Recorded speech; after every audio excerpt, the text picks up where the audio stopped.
I disagree with people saying a celebrity being skinny will give girls eating disorders. No, that's not how it happens.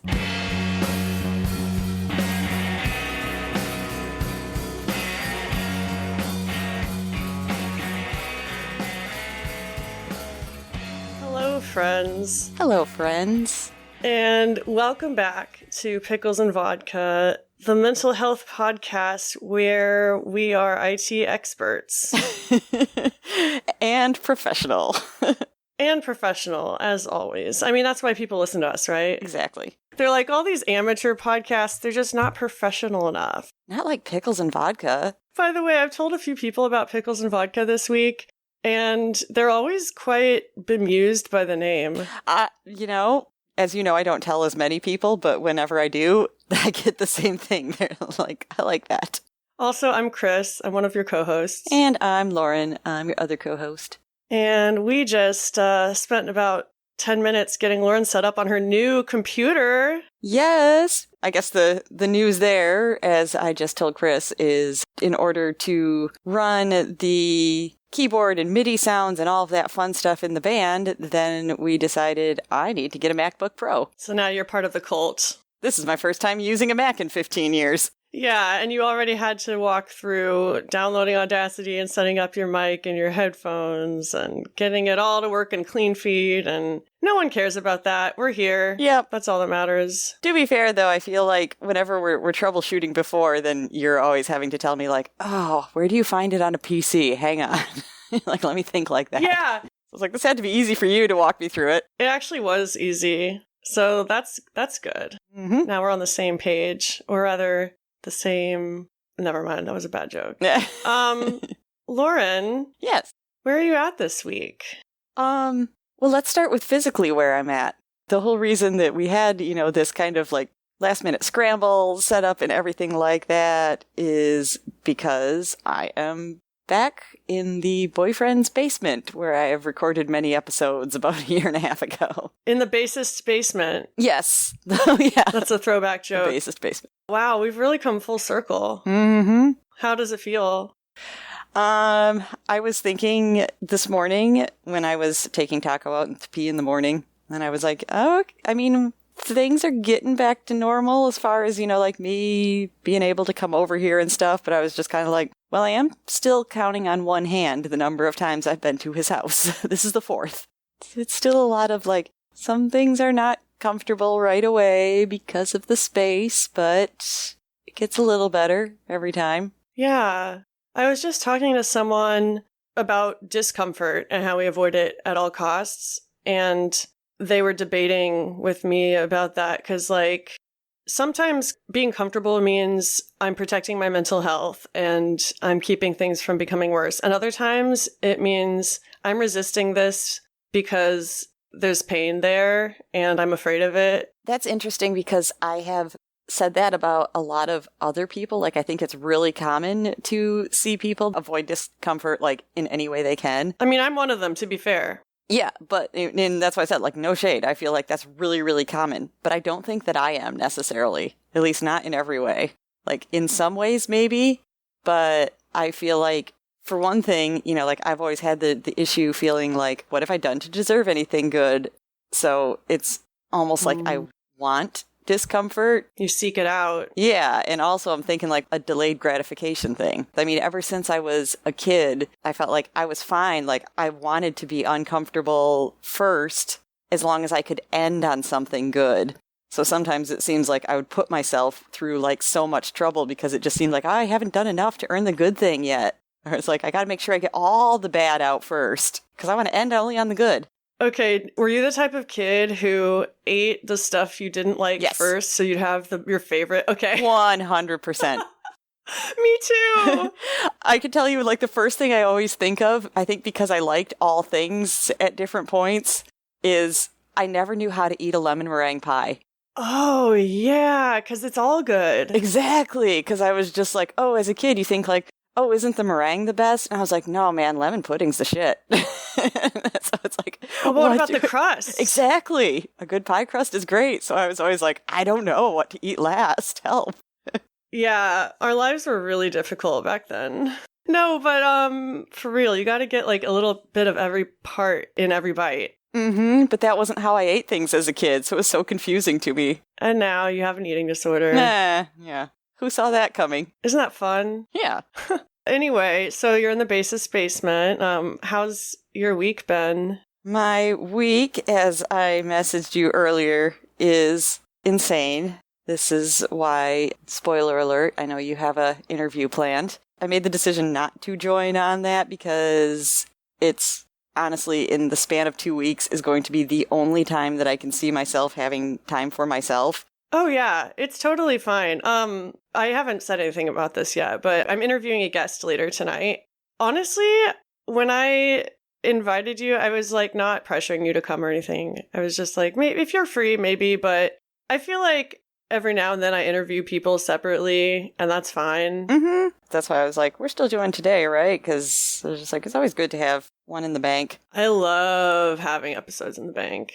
But, so last week it was like, I'm still catching up at work from being on vacation, and then we had to have 2 nights of band practice, and one of our guys, his wife's dad had like a major health problem, like right as he was supposed to come, so he couldn't come, but the rest of us are like, we'll work on what we can. And he's like, but I can tomorrow, so we wanted to practice with him, and I had... What did he do in the band? He is the lead guitarist.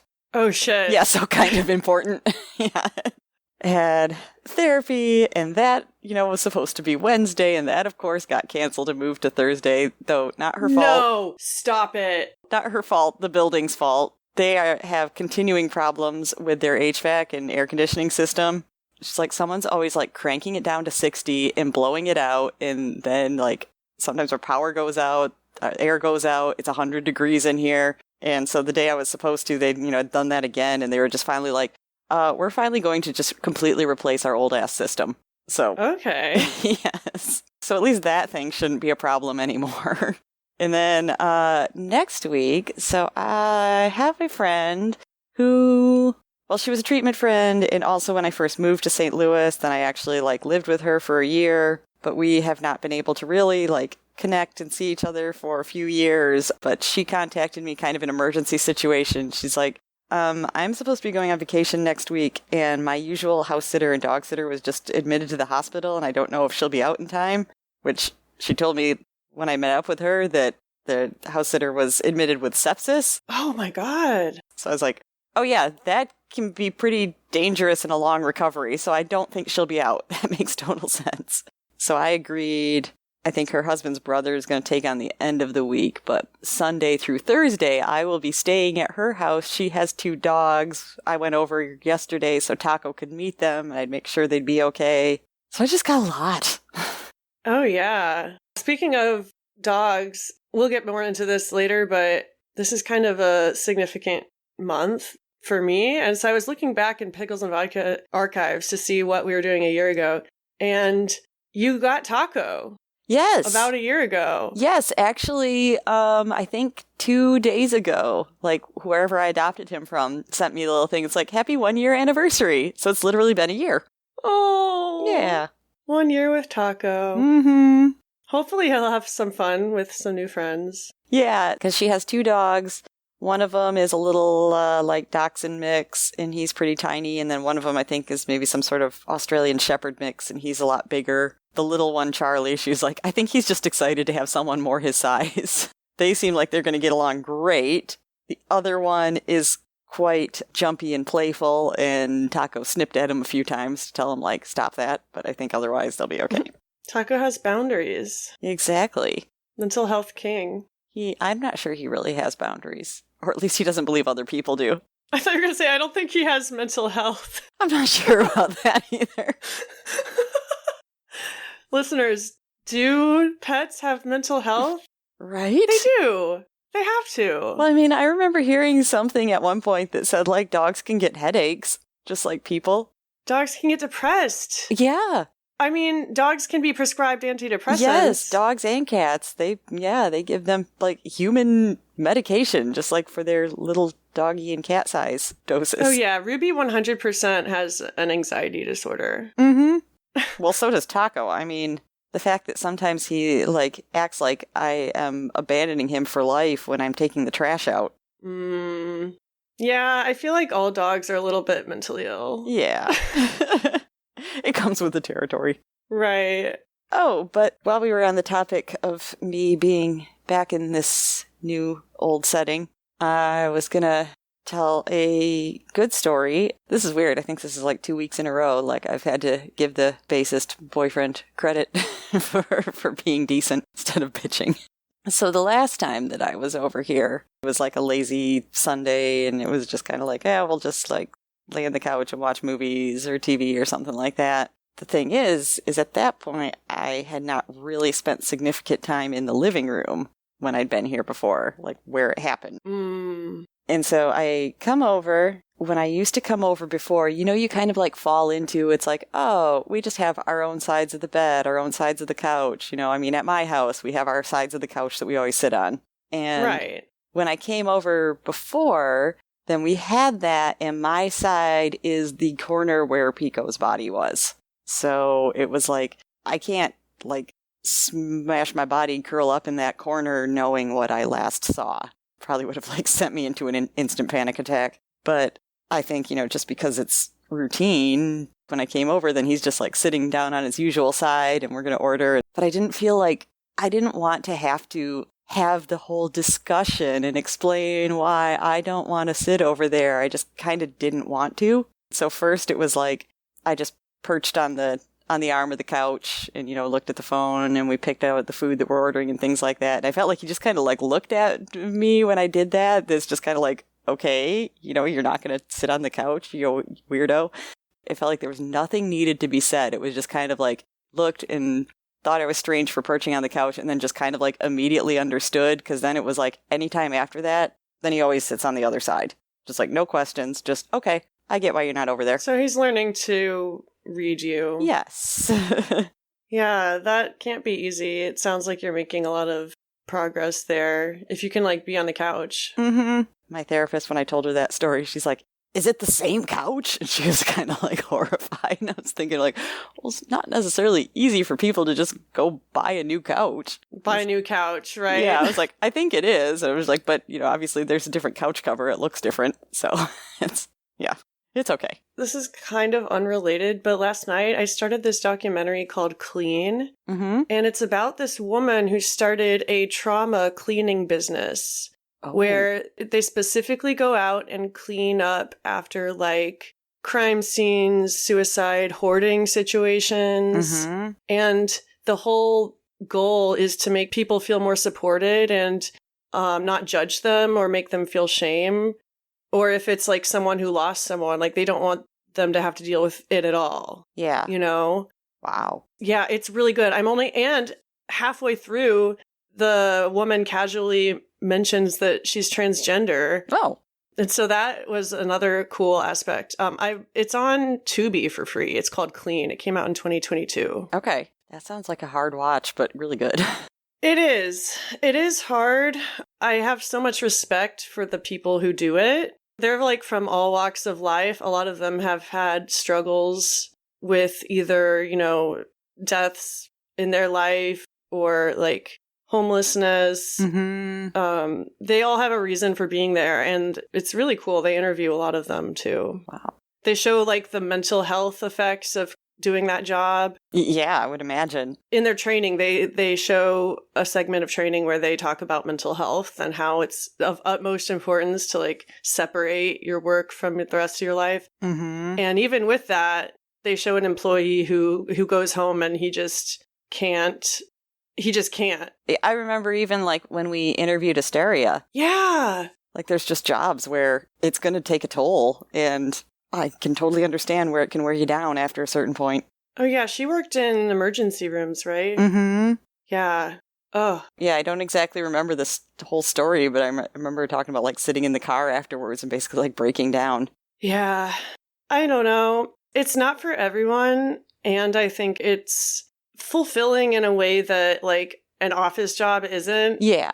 Yeah, I can see that. Like I couldn't handle working at SafeSpot ultimately, but even as stressful as it was nice knowing I was helping someone. Yeah, like I'm actually maybe putting some good into the world instead of like I'm paying bills for my insurance company. And also, I feel like people in the helping industries are like the most mentally ill. Sometimes. Or like they suffer.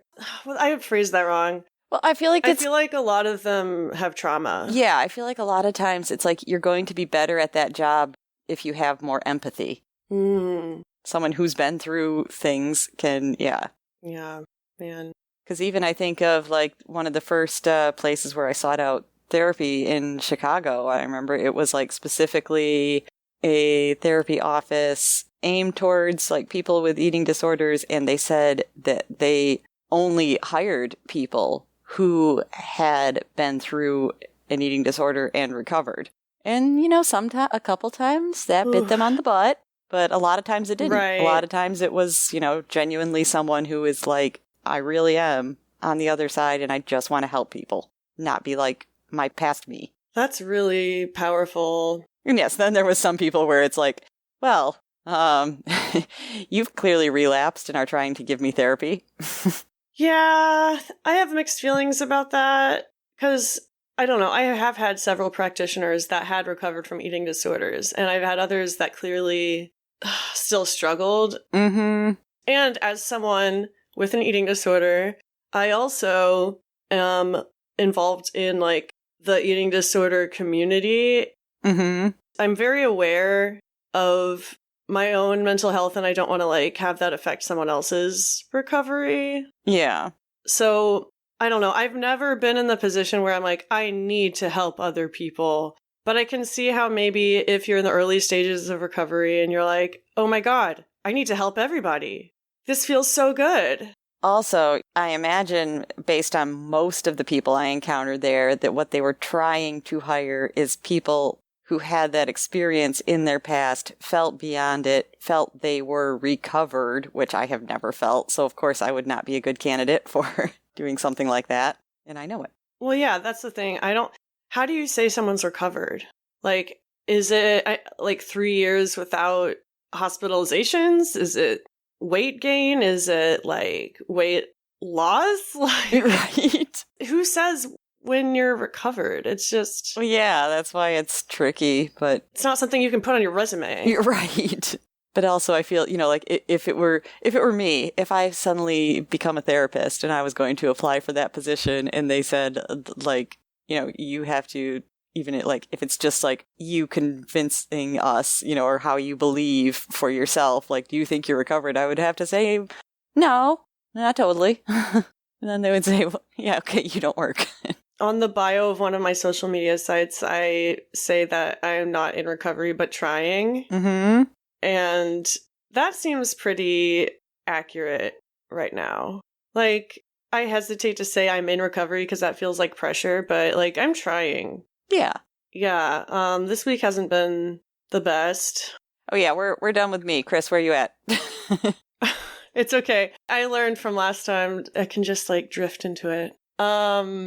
It's been a fun week in terms of like keeping myself busy and seeing people and riding motorcycles and all that stuff. I got 2 new library books that I'm excited about.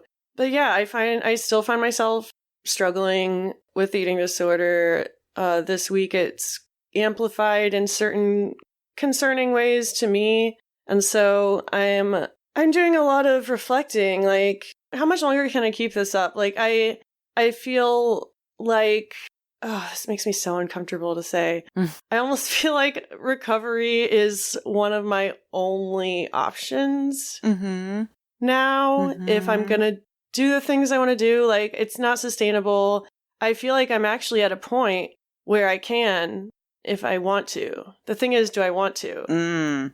And that's, speaking of discomfort, it's really uncomfortable to think about that. Because, like, right, it feels like the last thing I have keeping me. Yeah, I haven't listened to our last episode yet, but I feel like we touched on a lot of stuff like that last week where we were just kind of like, yeah, it's kind of, even if you don't want that around, it's still an identity that you're used to, and it's familiar, and it's scary to not have it anymore. Yeah.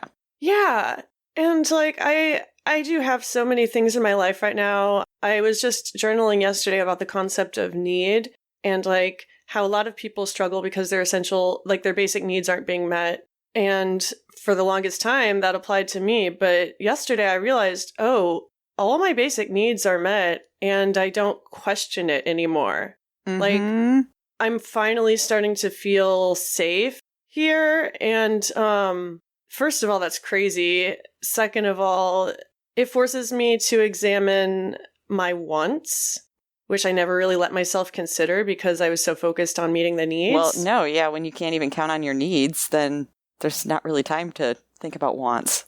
Exactly. And so now I'm like, well, what do I want? Am I allowed to want things? How do I know if I'm wanting the right things? How can I pursue my wants without falling into the trap of like becoming self-obsessed and like materialistic and all this stuff? I don't see that happening. That's not the first concern I think of is like, yeah, you're just going to turn into a materialistic bitch. You know me. I don't know. I feel like I've been over-consuming lately. Yeah, and I know I've gone through times of feeling that, but I still don't, that does not equate to me as I don't think just totally going to be like materialistic and things like that. But I do recognize that feeling though sometimes. Yeah, like I don't know, maybe when like a few things are going well and I'm enjoying having nice things, then it's just kind of like, oh, am I turning into one of those just because I like that I have a nice thing? Well, yeah. And these are thoughts I've actually had. Like, am I even equipped to make a mental health podcast now that my life is like stable? Or like, I won't have anything to write about. Oh, yeah, the don't have anything to write about's a huge one. And it's like, is that really how little I think of myself that I condense myself into this one thing when clearly we're both very multifaceted people? And yeah, why does the eating disorder deserve the most of my like recognition? Oh, yeah. My thing in the past, 10 or so years maybe has not even been like focusing on, if I'm doing anything to my health that I'm worried about long term or buying into any, like, oh, I'm supposed to want rah recovery. It's more just like, and we've talked about a lot, that it just realizing this is so boring. This is all my life. Yeah. That's stupid. Oh, man. And maybe it is just like criticizing myself then for having mental health problems, but it's still, that has been the prominent reasoning in my head more recently. Yeah, well, two things can be true. Like, you can be bored with it, and there are very real reasons that it's stuck with you. Like it's a coping mechanism. Yeah. And like the health reasons might be the most dire if something goes wrong, but that doesn't need to be your main reason. Because I think about how like I finally quit smoking for good, basically just because I'm stubborn. And someone told me that when I said I quit, they were like, Elsa, you're trying to quit. And I was like, well, now I'm going to. Screw you. Slay. Yes. That's so true. At this point, I do feel kind of stubborn. Like, okay, I don't want to be this way anymore. And it's not that easy. And I think one reason that I'm so wary of giving it up too is because it might be boring, but it's also extremely oh my god, what's the word when it takes all your attention? Oh yeah. It consumes you too. Like, as boring as it is, it takes up all your time and energy and thoughts. And so I don't have any brain space left over to consider that like we live in a fascist state and like our armies are merging with Israel and like trans people are being murdered and like all this stuff. And, like, that's not even in my mind. Yeah, sometimes it could be great distraction. It all makes sense. And, yeah, I need to find a way to, like, be in the world without using this eating disorder as a crutch. And also have self-compassion. Like, it's hard to exist right now for, like, whoever you are. I wanted to work this in somehow. I really didn't want to talk about this again, but it's been infiltrating my feeds and my thoughts. Oh boy. All week. Ariana fucking Grande. I'm sorry. I was just like, where is she gonna go? What is the thing? I bet you weren't expecting that was not were what you? I was expecting. Well, yeah, because I don't give a shit about celebrities and I don't really listen to her music. So tell me why she's been in my thoughts so much this week. If anyone is at all on social media, you've probably seen the extremely triggering images being passed around from her latest music videos. She just released a new album yesterday, I guess, and now even her diehard fans are like, oh, I don't want to see her. She's sick. This time, I guess I missed it, because I know when we brought up the topic before, then it was the same. It was like, yeah, it's nothing I search out, but I've seen it. Well, that's good that you don't see it. Yeah, which is fine, yes. And maybe that is my algorithm, because I've been in this headspace, maybe like subconsciously, I've been seeking it out. Could be also I've spent more time, I feel like, on my personal Instagram lately, and I feel like that algorithm kind of got more into my dog Instagram, strangely enough. Strangely enough. It is. It's like, that one all just shows me, it's like, cute, funny dogs, and also creepy, skinny celebrities. I was like, what? Oh, you mean on your dog Instagram you get the skinny celebrity? Yes. Oh, I thought you were saying weird. I get dog content on my personal Instagram. Oh, no. I was saying, yeah, like the latest Ariana Grande news is going to come on my dog Instagram, not my personal. Which, okay. That's funny. What a world we live in. Maybe Taco's a fan. Imagine saying that phrase 10 years ago. That would be like a foreign language to people if he said that. They'd be like, huh? But yeah, last time we talked about this was in episode 245. Mm-hmm. And then the episode after that, 246, we actually reviewed the Karen Carpenter Barbie biopic. Yes. The Barbie movie. And the reason I bring that up is because I noticed the last few days, everyone is comparing her Ariana Grande to Karen Carpenter. Yeah, because I think we brought it up in that review, too, that they said, like, yeah, this is the modern day version of that. Yeah. And a lot of people are saying, like, she's gonna die any moment now if she keeps this up. Like, we're just watching her die. We're condoning her death. Only a few comments I've seen have been like, well, Karen Carpenter was actually recovering when she died. Like, it's not... Yes, but... Well, yeah, there's two sides to every coin. Yeah. I know people like to say that, and now, like, what I know of, you know, like, experience and things like that, it seems like she was recovering on the surface. It doesn't seem like she really was. No. Yeah, I guess that's what I meant. Like, she got her body to a healthier place, on the outside at least. Yeah, and she was, you know, seeing the right people to help her and things like that. But it seemed, like, I mean, unfortunately, the fallacy that still exists today, which is that, people get you looking better and no one realizes that the mind is still absolutely every much as sick. Yeah. Yeah, weight is not an indicator of anything necessarily. And that just makes it really sad to realize, that like, over 40 years later, people still haven't seemed to learn that. Well, and the fact that they're only expressing concern now that she's, like, skeletal. Mm-hmm. And also, let me get my thoughts together. The main reason people are upset with her is because, A, she's doing this in full view and nobody is seeming to, like, none of her team seems to acknowledge it. Like, she is not acknowledging it. That's why people are mad. Like, she is flaunting it. Listen, we know what a body check looks like. Mm-hmm. All her Instagram posts are, like, body checks at this point. And it is really triggering. And I think I feel embarrassed about being triggered by it because I don't really care for celebrities, or, like, I'm aware that Finn is in and all this stuff. Yeah. It never left, to be honest. I get that. Like, I kind of consider that I'm above it, but I'm not. I was going to say, I feel like I have to, like, whoever the celebrity du jour is that everyone is plastering all over for being too skinny, I have felt that, like, that should not affect me. Like, I see it for what it is, and and I'm not the person that's like, I love celebrity gossip, but I don't know, still, but just, like, being bombarded with it. It's almost more, like, in those situations that I don't realize, but I don't think it's, like, the celebrity themselves so much as it is, like, the reactions that are triggering to me. Ooh, say more about that. Because, like, if no one was saying anything, then like, sure, I would give a passing look if I saw it, just like, oh, wow, like, this girl is in trouble and is either denying it or not realizing it. Okay, move on. But because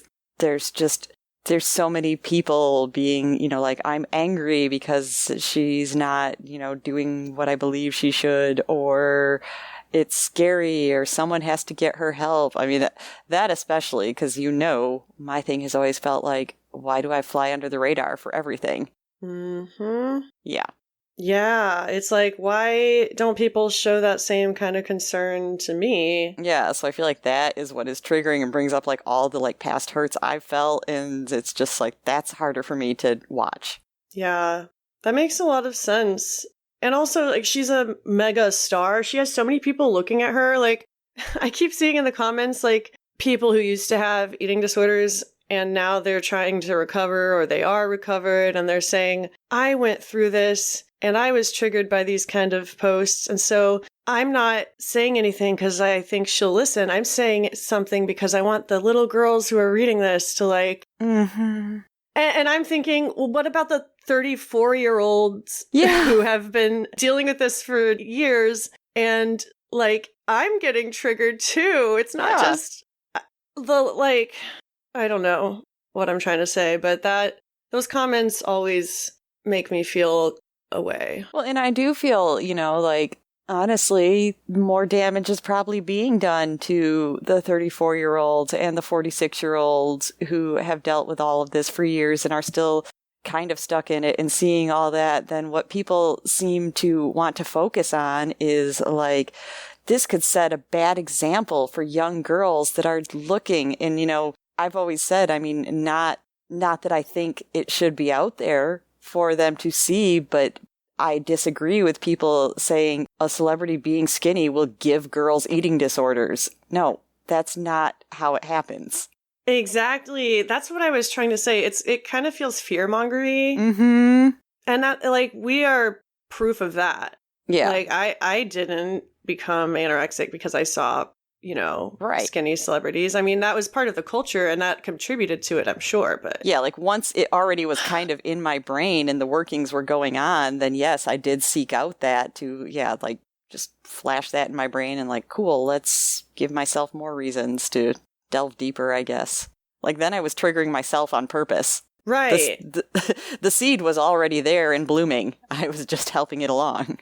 Exactly. And this is a question maybe listeners can chime in about, like, what's the line between sheltering people and, like, using harm reduction and being safe and just, like, censorship? Like, Ariana Grande is not the only skinny celebrity. Are you going to say, like, everybody has to, I don't know. Yeah. I think we've even said before when we talked about her specifically, and I would say the same thing about whoever's in the news at the time, that people, also go overboard with the censorship and make it sound like they should just hide themselves away until they're, like, the picture of recovery. And it's kind of like, well, she shouldn't be posting blatant body checks all the time. That's, I think, right, disrespectful. But, I mean, on the other hand, like, people that take it to the extreme, it's just kind of like, she can still make her living how she wants. She shouldn't be like, I can't perform on stage because some people don't like how my body looks. Like, that's just... Right, I agree. Yeah. All right, we're done talking about Ariana Grande. Yeah. I couldn't not bring it up because it has been on my mind a lot. And, like, I'm sure other people have been bombarded with it. Mm-hmm. It's just, nothing is easy. Yeah. When you're in a society that worships thinness and you have an eating disorder. Mm-hmm. And that no matter what we do, seems like it always comes back and says, like, yeah, but this is still the most important. Mm-hmm. That's so frustrating. Yeah, it is. In other news, August is here. It's the first as we record this. And August is important because it will mark the 1-year anniversary of me living in Richmond. Wow. I'm surprised that it happened so fast. But I was going to say, isn't August also when I joined the podcast? I feel like it might have been late August. Well, August is your birthday month, right? Well, yeah, but we don't care about that. Oh my God. I mean, I was out of town during your birthday and I said that I wouldn't forget to wish you a happy late birthday last week and I still did. It's fine. I don't care about my birthday either. Yeah, see? We're on the understand same page. each other. After 4 years of being co-hosts, we finally understand each other. But yeah, I also can't believe it's been a year. Like I said, I was going through our episodes from a year ago and trying to think of where we were at. And first of all, our audio quality has improved a lot. Nice. Yeah. I mean, that's all you, so I just appreciate that. Well, you've learned the new processes and everything and like complied with all my requests to download things and like send things and export things. That's true. But yeah, I am really proud of myself for being here, and like my life is a lot like so much has changed. I mean, even just getting on disability since then and now. That's what I was thinking. I was like, yeah, you had a lot of turmoil, let's say, in the past year. Right. And I think it's just kind of hitting me because, you know, I've been through worse in the past, but it's like, this is, I know you don't like this, like the New Year's reflecting. Mm-hmm. I also do it for my birthday to a lesser extent. Like, you pick an arbitrary date and you think about where you were a year ago and like what you did. And once you like list it all out, you're like, oh, wow, I did a lot, actually. Yeah. Like, sometimes that's what it takes to quantify it to yourself. Mm-hmm. And that kind of stuff I don't mind. You know, I just don't like New Year's resolutions because they're dumb. I know. But I do that, I know. I do. Like, sometimes I say, especially like if I'm looking at a journal, then I like try and find the closest date to like 1 year ago or 3 years ago and be like, what was going on then? And think like, wow, what's changed? Yeah. I really loved hearing you read from your journal a few episodes ago. Or was it last episode? I think it was last episode. I really liked that. I want to read more journals on here. Yeah, we do that from time to time. Usually I threaten to, and then I don't. I don't know. I've been feeling this pull to become more vulnerable on here than I have been, or at least like wading into uncomfortable territory again. Mm-hmm. I don't know if you felt that way, but I feel like this podcast has kind of become like my comfortable, safe space, and where I end up just talking about my life. And I'm like, well, I don't know. I kind of miss having the topics every week. I was actually thinking that in the middle of recording now, is I was just kind of like, I wonder if we could come up with like a central topic to talk about next time or something. I would love that. All right. Let's do it. Stay tuned. Yeah, stay tuned for, I don't know. I'm tired. The person I'm interviewing tonight, they reached out to me on Threads to be on their podcast where we talked about a movie review. It hasn't been released yet, but stay tuned for that. Tell them I'm sorry I couldn't talk to them. It's fine. When I was interviewed by them, their co-host was absent also. Oh, okay. But yeah, I hope everyone has a good first week of August. Yep. The time keeps ticking. The days keep flying. Oh, the mental health keeps mental healthing. All right, we're done. Yeah, okay. Bye, everyone. Bye.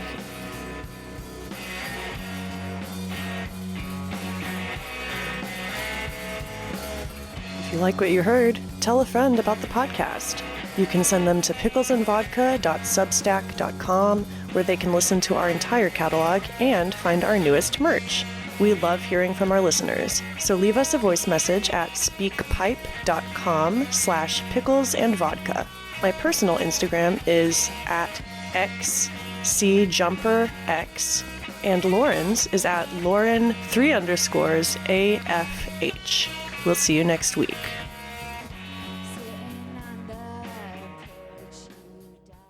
I'm tired.